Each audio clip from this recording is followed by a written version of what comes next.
Hola, muy buenas tardes. Estamos dando inicio al programa Pescando Ideas del Colegio de Michoacán. Como siempre, con alegría los saludamos este miércoles agradable, un miércoles 8 de marzo, Día Internacional de la Mujer Trabajadora, que nos encargamos también en este espacio de recordar y mencionar la conmemoración de esta fecha. El día de hoy es la sección de Ciencia y Paciencia y el tema es un tema muy novedoso para nosotros y de eso se trata en este programa. Vamos a aportar todo lo nuevo, todo lo que nos enriquece también en el conocimiento a nosotros y a ustedes allá en casita. Muchísimas gracias por estar este miércoles y vamos a dar inicio. Bienvenidos.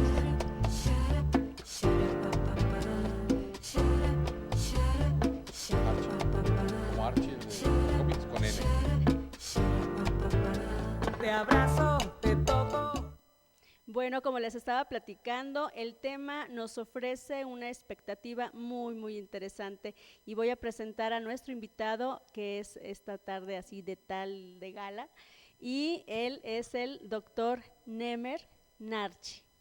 Primero, muchas gracias por la Bienvenido. invitación y por la bienvenida. Gracias también a Carlos.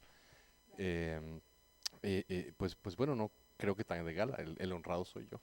No, pues bienvenido y de verdad muchísimas gracias porque pues nos estás acompañando en este espacio, Nemer, que siempre nos gusta y procuramos con Carlos Telles, con Lupita Bravo y todo el equipo, pues siempre ofrecer temas bonitos, interesantes, que siempre nos dejen algo a nosotros y a la gente que nos ve desde casa. Y pues muchísimas gracias por aceptar la invitación. Este es un espacio del Colmich, con apoyo de Videa, por supuesto. Y todo tuyo este lugar en Pues, esta tarde. muchas gracias. Yo creo que lo primero es decirles qué es la etnobiología.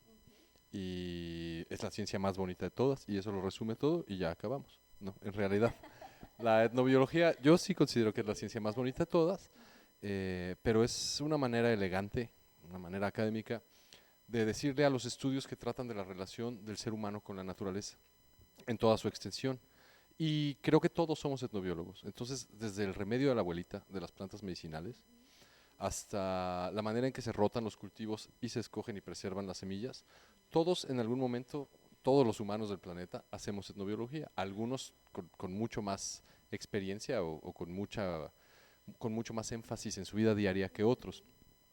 Y te voy a platicar cómo llegué a la etnobiología yo, porque llegué ahora sí que de carambola.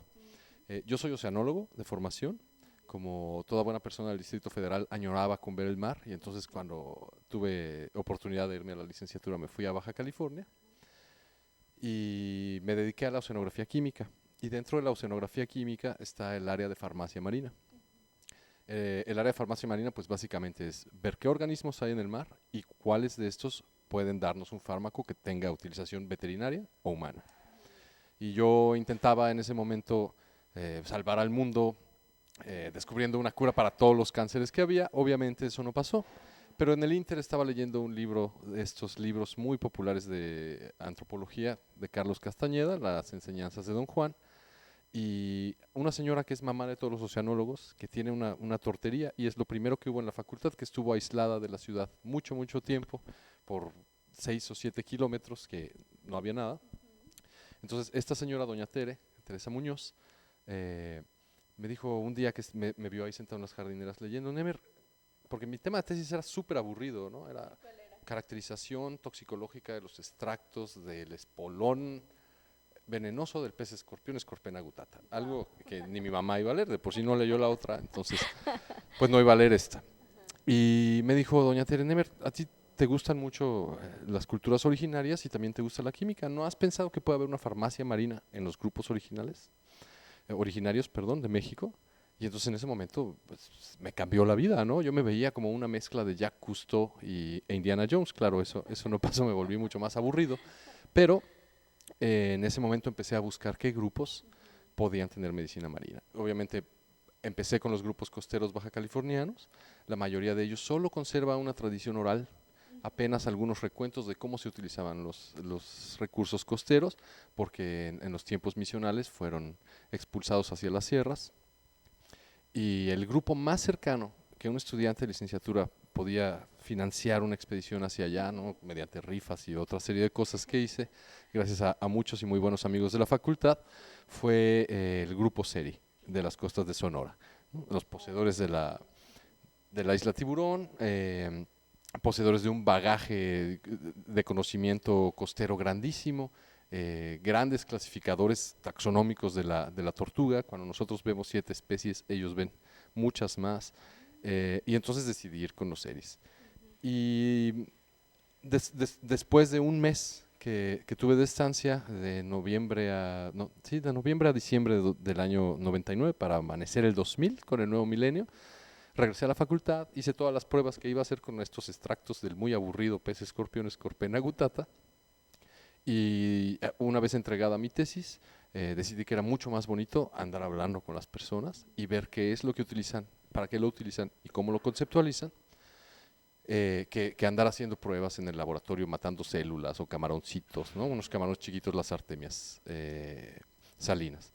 Y así es como me volví etnobiólogo, llegué de Chiripa. La etnobiología, hablando un poquito de la historia, en la escuela americana se dice que empieza en el siglo XIX, pero en México, que tenemos una historia de mucho más larga data, porque afortunadamente contamos con algunos de los registros coloniales, podemos decir que la etnobiología empieza en el siglo XVI.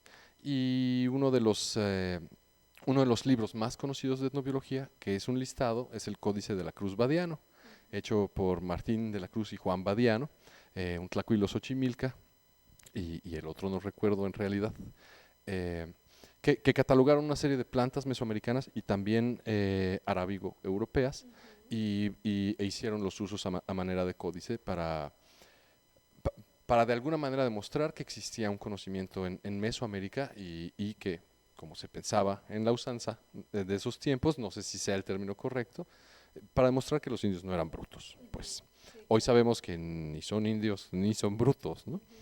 Y entonces esta primera fase de la etnobiología comienza con una serie de listados, como ya te dije, y la descripción de los usos, sobre todo de las plantas y sobre todo de grupos horticultores. Los cazadores recolectores siempre han sido relegados en los estudios, se les consideraba en muchas de las ocasiones hasta el siglo XIX, tal vez en algunos lugares hasta la fecha, protohumanos o pseudohumanos, personas que todavía no están realizadas, aunque en realidad sus características y sus conocimientos para sobrevivir en ambientes tan agrestes a donde los han empujado otros grupos es sorprendente, ¿no? Es lo que yo encuentro cuando platico con mis amigos y colaboradores SERIs. Después de esa fase, que acaba en el siglo XX, viene una revolución en tanto a la psicología cognitiva. Se acaba el conductismo de Pavlov y todas estas cosas condicionantes, y se empieza a ver sistemas más complejos en la mente. Y entonces los antropólogos acogen estas metodologías y estas nuevas ideas de cómo funciona la mente, y empiezan a tratar de mediar una relación entre el conocimiento lingüístico o entre una lengua de un grupo originario dado y la clasificación etnobiológica que tienen. Pues grandes ponentes de esta época son Cecil Brown, Brent Berlin, que nos da una serie de principios, 7 principios, en un artículo seminal con Breedlove y Raven acerca de cómo se clasifica, y son 7 principios que aplican a casi todas las comunidades humanas. Esto ahorita podríamos verlo como una nimiedad, pero en el tiempo fue revolucionario, porque teníamos esta idea de que las sociedades preindustriales eran atávicas, no pertenecían al presente, y teníamos que modernizarlas de alguna manera. Este es el discurso antropológico mexicano de principios del siglo XX, ¿no? con Manuel Gamio. Entonces, la idea revolucionaria de ver que las personas clasifican las cosas y que la clasificación se parece mucho a la clasificación científica, de repente pone el conocimiento indígena en el mismo escalafón que el conocimiento científico. Hoy sabemos que Carlos Linneo, el papá de la clasificación científica, del sistema de clasificación taxonómica, basa su método binomial, en la manera en que todas las personas del mundo clasificamos las cosas que vemos, ¿no? Cuando vemos un roble, pues hay una especie primigenia del roble, pero vemos un roble un poquito distinto, y esto es lo que hace el cerebro humano, ver las pequeñas discontinuidades en la naturaleza y clasificarlas, y entonces le ponemos un apellido, ¿no? Roble cenizo. Y entonces esta es la segunda fase de la etnobiología. La tercera sería cuando en los 80s y 90s empezamos a tratar de utilizar el conocimiento etnobiológico, ya no solo la clasificación, sino todo el conocimiento de cómo se mantienen los cultivos, cómo se rotan, qué otras cosas hay asociadas a este conocimiento dentro de los marcos de desarrollo. Ya empezamos a criticar un poquito este desarrollo supercapitalista que solamente quiere acumular, porque nos damos cuenta del deterioro ambiental. Y también nos damos cuenta que muchos de los grupos rurales e indígenas tienen ambientes mucho menos dañados que las sociedades capitalistas y sobre todo que los centros urbanos. Entonces hay alguna noción de que este conocimiento nos puede servir. Pero al paso del tiempo mucho del conocimiento es mal apropiado, ¿no? Digamos, ocurre cierta biopiratería al respecto y empieza a ser amasado, atesorado y asegurado por grandes compañías farmacéuticas, grandes compañías de producción de comida, ¿no? Que yo llamo irónicamente los amigos de la humanidad. Y bueno, hay una serie de referentes legales en México. Tenemos 2 proyectos ICBG, que son becas del Instituto Estadounidense para la Salud, que otorga a una institución mexicana, una institución estadounidense y una institución, o más bien, y una compañía que pueda producir los fármacos para sacar algunos derivados y meterlos al mercado. Hay cierta controversia en la cual no pienso entrar ahora, pero unos dicen que los malos están del otro lado de la frontera, otros dicen que los malos están de este lado de la frontera, y no hay un acuerdo en cómo repartir las regalías de estos productos. Resta destacar que ninguno de estos productos tiene oficialmente un fármaco derivado en el mercado. Entonces, la controversia paró todo esto antes de que ocurriera un robo en toda la extensión de la palabra. Yo lo considero lamentable hasta cierto punto. En otros aspectos considero que no había otra manera de frenar algo que podía posibilitar un saqueo en el futuro, no en ese momento. Y bueno, de ahí partimos a la cuarta y última parte de la etnobiología, que sería la ecopolítica. Nos damos cuenta a partir de esta serie de casos, no solo de los ICBGs que ocurrieron en México, sino de otros intentos de prospección biológica en otras partes del mundo, que también del lado indígena hay un discurso y también del lado indígena o rural hay una intención de apropiación.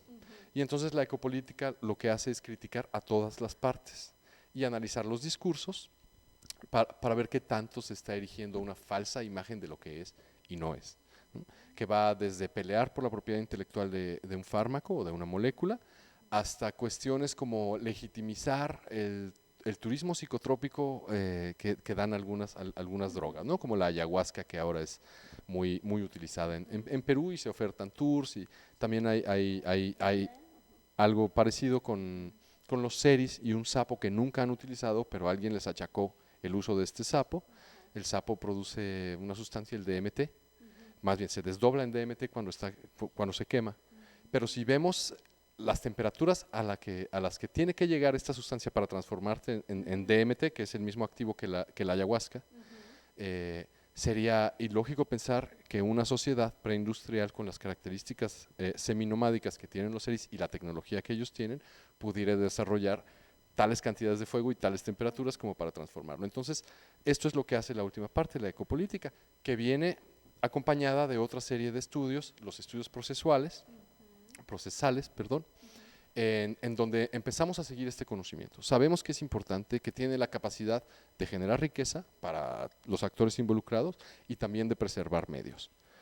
Porque vemos que las situaciones ambientales en sociedades rurales e indígenas es mucho más favorable al medio ambiente, son ambientes más sanos, más diversos, más llenos de toda la vida, ¿no? Animal y vegetal, que lo que vemos en las ciudades, ¿no?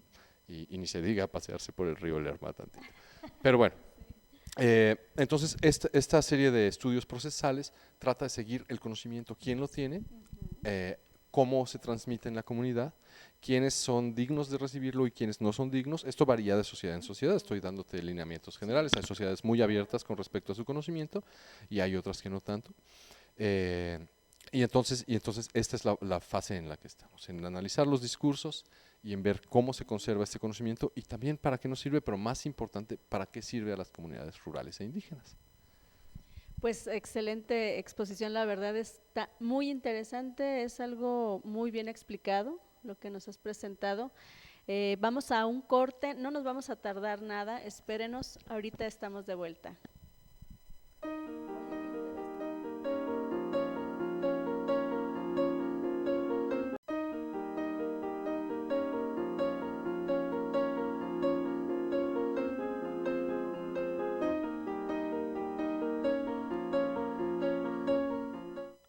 Bueno, muchísimas gracias por continuar con nosotros. En esta tarde estamos con el doctor Nemer Narchi, lo mencioné bien, ¿verdad?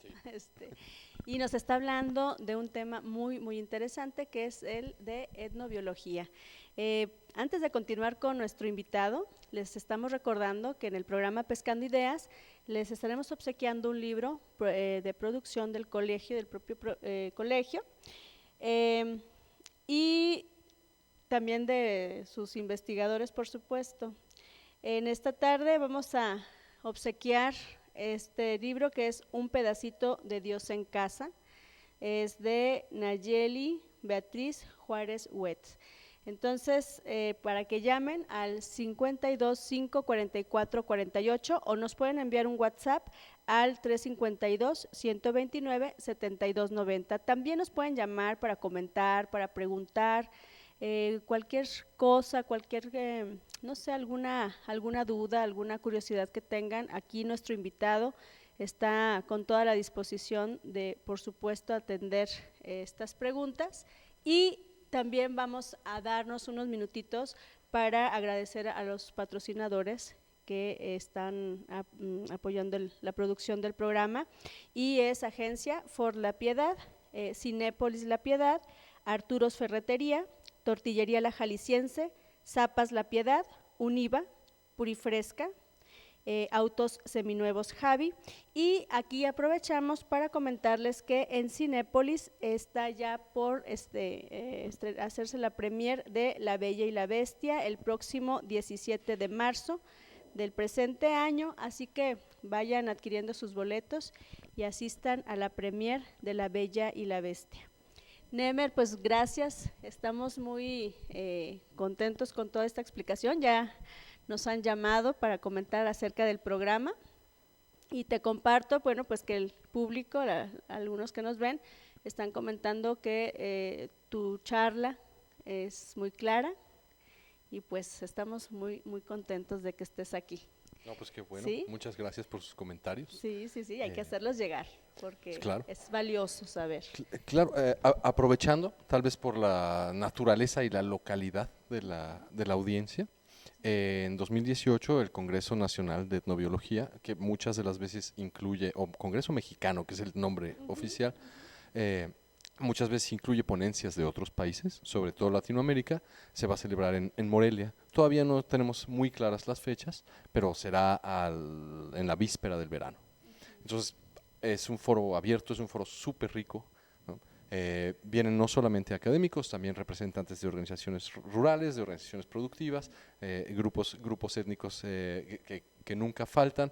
Hay demostraciones, no solamente la plática aburrida de PowerPoint, que a mí en lo personal me chocan, sino que también hay demostraciones gastronómicas, demostraciones rituales, muchas otras cosas. Y no de este lado turístico como, no sé, sino con una profundidad que va más allá, analítica y también espiritual y étnica. Y entonces siento que no es un display para el turismo, valga redundancia, sino que es algo que ofrece mucho más y que intenta abrir las puertas de la riqueza etnobiológica que tenemos en el país al público en general.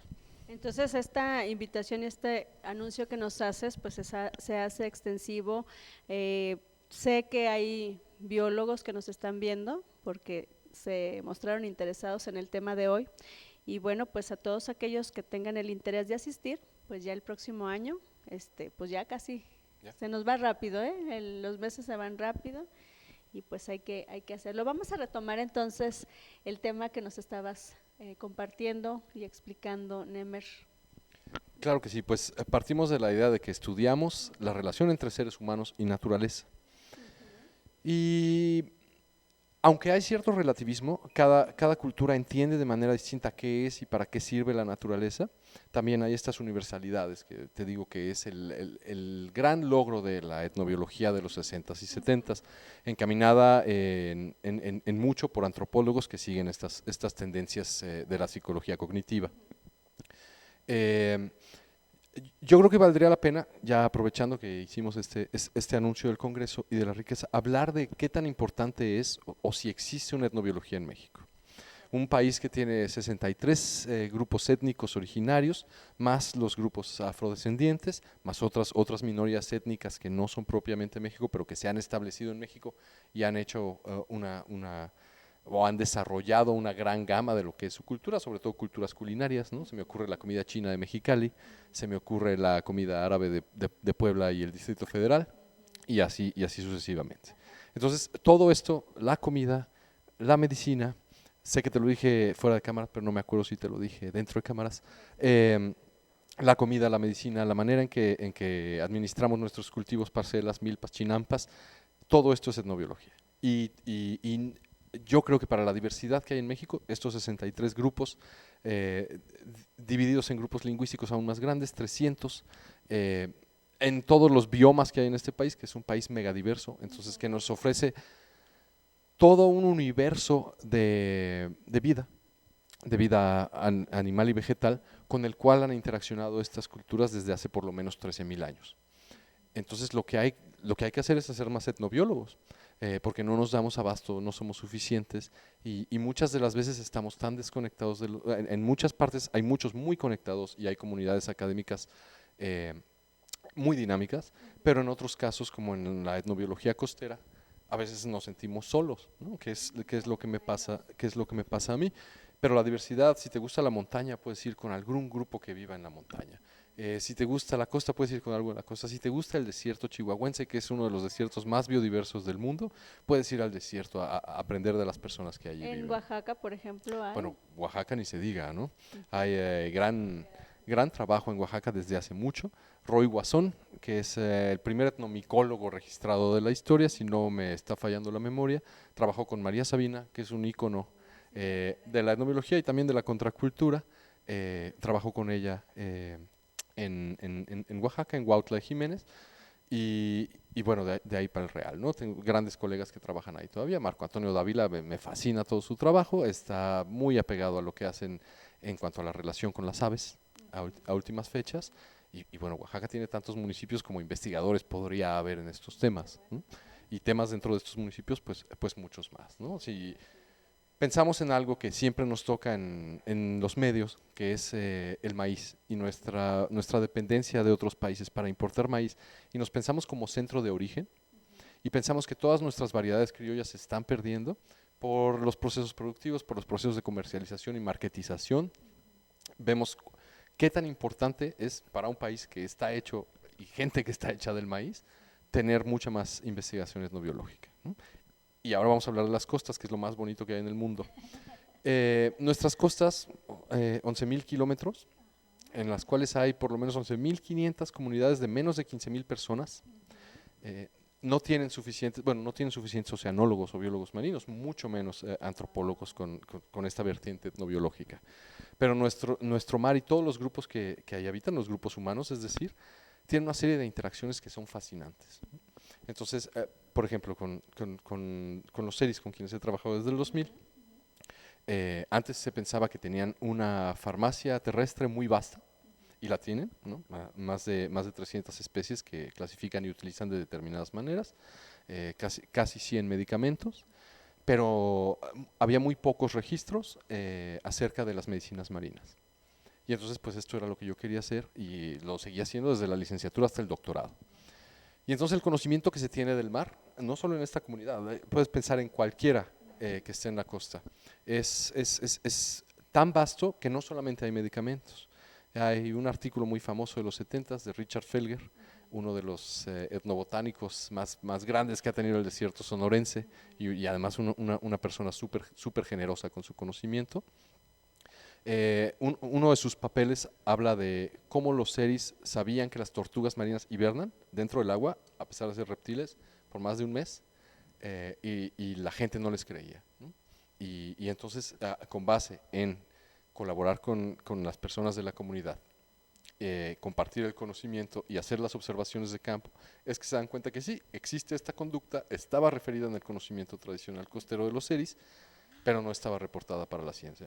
Entonces, muchas de las veces el científico, ¿no?, que cada vez afortunadamente son menos, el científico que se sienta en un pedestal y quiere ver a todas las demás personas como inferiores, se da de topes cuando el conocimiento tradicional, además ya lo rebasó, además de ser correcto, ha sido probado por miles de años, ¿no? En el caso de los seris, por lo menos por 2000 años, que es el registro que se tiene de su habitación en la costa.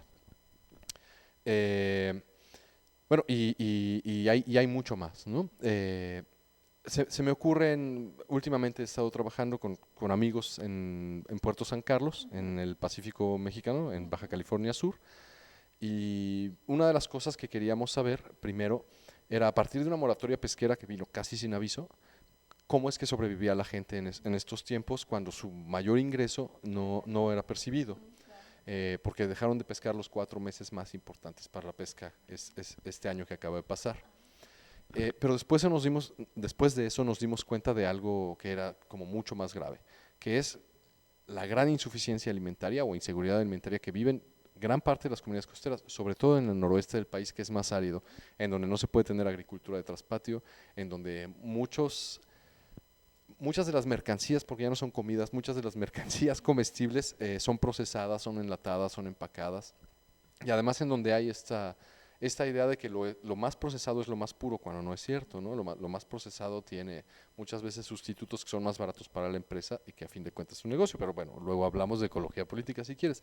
Estas personas derivan casi el 90% de la proteína animal que consumen, en estimados muy crudos, apenas empezamos a trabajar, tenemos un mes con la comunidad, casi el 90% de estas proteínas las derivan del mar. Y esto habla de que si no llegan otras cosas, si no son importadas a la Baja California Sur, las personas podrían padecer largos periodos de insuficiencia alimentaria y ya padecen en muchos de los casos, te digo ¿Y ahí cómo le han resuelto? Todavía no hemos resuelto, esta es una de las cosas, pero la solución obviamente está en la etnobiología, ¿verdad? Y ahora voy a eso. Qué interesante, Entonces, la verdad. lo es porque no solamente vemos el problema, que es lo que nos encanta ver a los antropólogos, ¿no? Decía un profesor mío que la antropología es una licencia para discutir, ¿no? Así como charolear, vengo a discutir. Y sí, en gran parte es cierto, pero a partir de estos esquemas, del esquema etnobiológico, podemos proponer soluciones.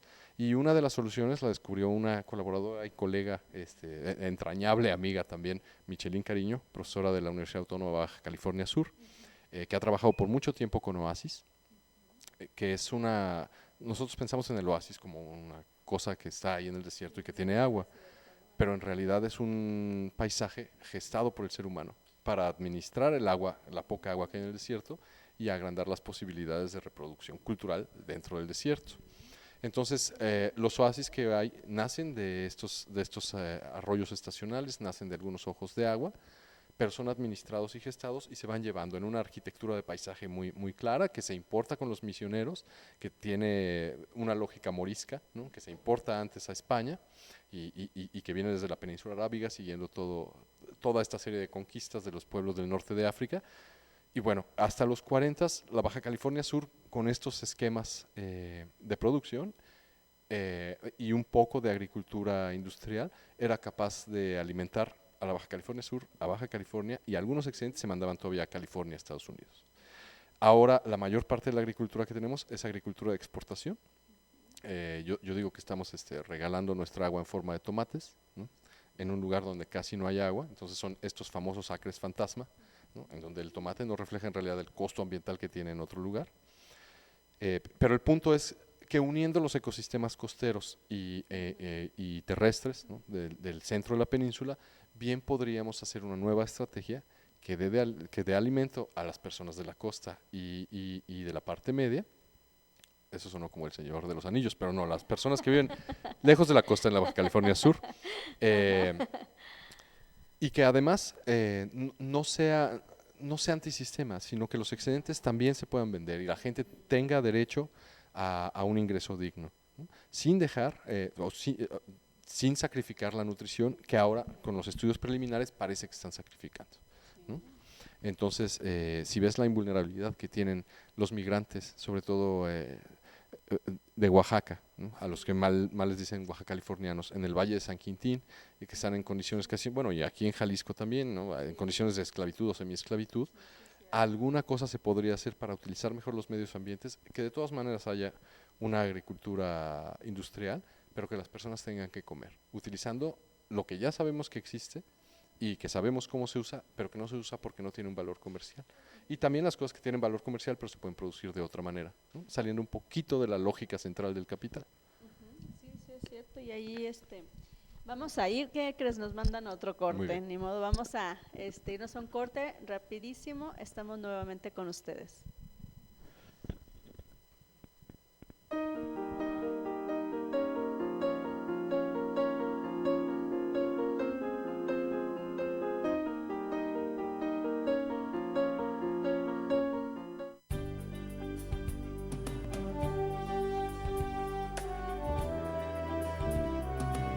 La calidad educativa que buscas para tus hijos te la ofrecemos nosotros. Estamos implementando el nuevo sistema de aprendizaje UNO Internacional, que reúne lo mejor de la educación tradicional con lo mejor de la educación moderna, como la aplicación de las nuevas tecnologías.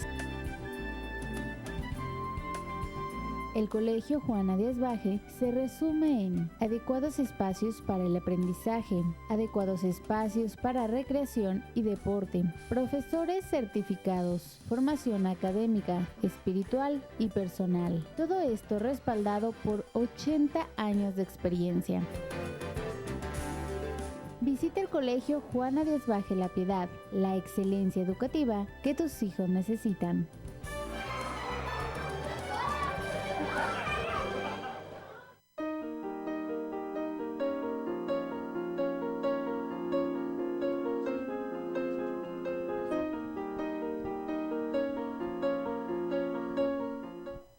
Gracias, aquí estamos de nuevo. Nemer, riquísima la charla contigo, pues todo lo que nos estás platicando, incluso yo te lo puedo decir, me lo imagino, lo estoy viendo prácticamente, tienes una forma de compartirnos la información tan clara que pues creo y espero que así sea para el público también, en esta podemos visualizar, yo puedo visualizar, me imagino todo lo que tú nos estás describiendo. Y pues también nos permite tener acceso a cosas que de repente nosotros no tenemos tan fácil, ¿no? Esta experiencia tuya en el océano, como en tu investigación desde la etnobiología, pues nos está trayendo aquí a la mesa pues muchas cuestiones que de repente no solamente no las pensamos, no las preguntamos y ni siquiera las pensamos, ¿verdad? Entonces, además quiero reconocerte que se nota tu pasión, tu gusto por lo que haces y yo creo que eso es clave, ¿verdad? Es clave para que eso que nos estás compartiendo pues nos llegue también profundamente.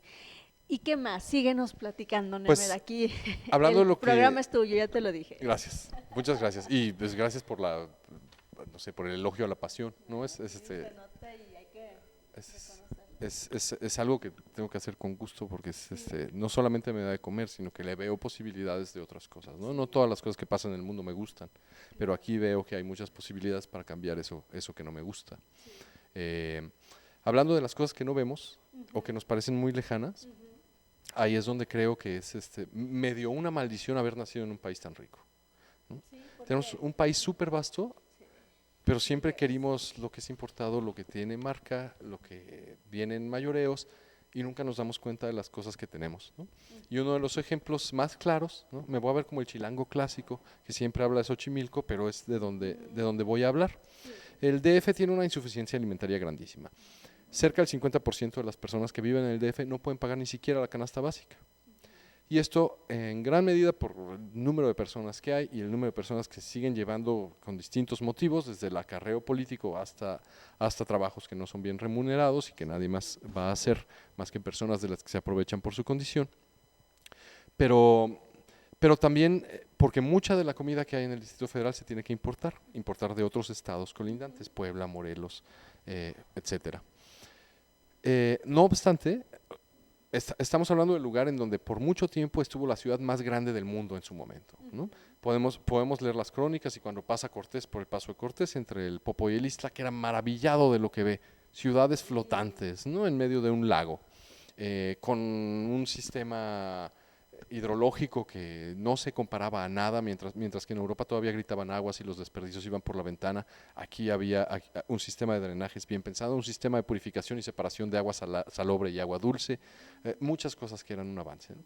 Y es impresionante que, habiendo tenido esta magnitud, sé que son otras civilizaciones y otras sociedades, no la tengamos ahora. Y por lo que es impresionante es porque todavía pervive este conocimiento y pervive en uno de los agroecosistemas más ricos y más fascinantes que el ser humano se ha inventado, que es la chinampa.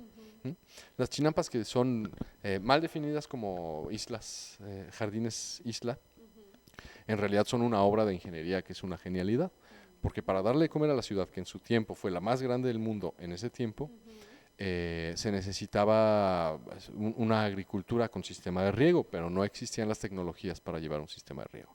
Entonces, a partir de poner lodos y poner materia orgánica, algas, lirios, lo que hubiera ahí, y cieno del fondo del lago, se genera esta isleta, que no es un jardín, que es un sistema súper productivo que da de entre 4 y 7 cosechas al año, que